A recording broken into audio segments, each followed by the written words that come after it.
Thank you.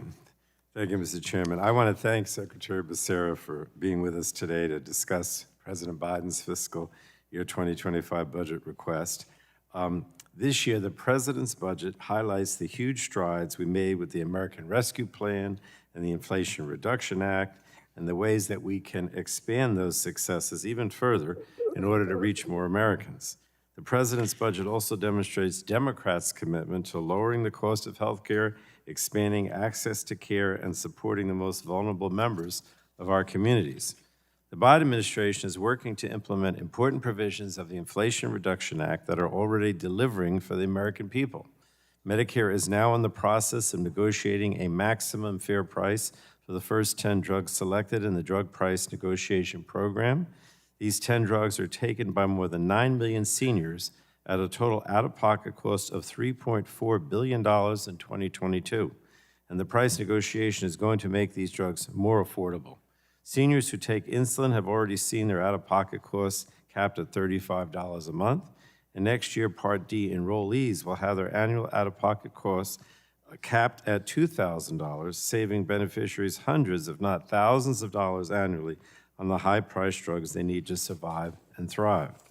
And I'm pleased that the budget provides a roadmap to continue to build on the successes of the Inflation Reduction Act by increasing the number of drugs Medicare selects for negotiation each year and extending the $2,000 annual out-of-pocket cap for prescription drugs and the $35 monthly cap for insulin to people with private insurance.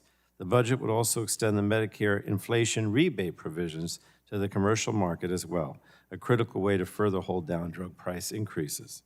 And a number of these proposals are reflected in legislation I sponsored, the Lowering Drug Costs for American Families Act, that would extend the benefits of the drug price negotiating program to those with commercial insurance as well. We have also built on the Affordable Care Act, and I want to thank the Secretary for that. As a result, a record-breaking 21.4 million Americans have signed up for coverage through the ACA marketplace. The average family is saving $2,400 in premiums a year, thanks to the expanded subsidies that Democrats delivered for the American people. I strongly support the budget proposal of making these expanded subsidies permanent so that American families can continue to have access to more affordable care. And the President's budget also addresses the Medicaid coverage gap, ensuring low-income Americans living in Republican-led states that have no insurance today can finally have access to the coverage they should already be receiving in the Medicaid program. Now, without question, these laws have dramatically improved access to affordable health care, and again, I want to commend Secretary Becerra for the tremendous progress that the department has made. I'm also pleased to see that the budget takes steps to strengthen maternal, reproductive, and child health.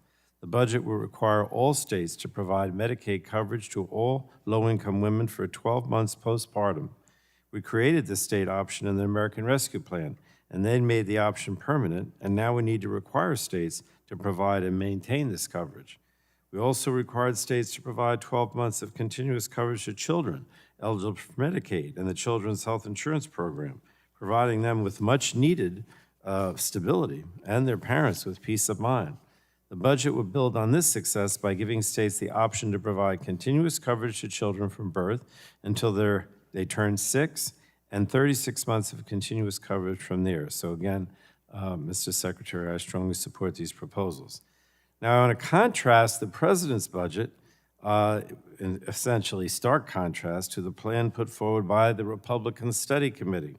This extreme Republican plan put forth by the Study Committee proposes to restrict access to reproductive care, including IVF and other fertility treatments. It cuts funding for contraception for low-income and uninsured women and endorses a national abortion ban without exceptions. These Republican proposals are dangerous to women's health. And make no mistake, the ripple effect of the Dobbs decision and these extreme Republican proposals will only increase maternal mortality and morbidity. They're completely out of step with the views of the majority of the American people.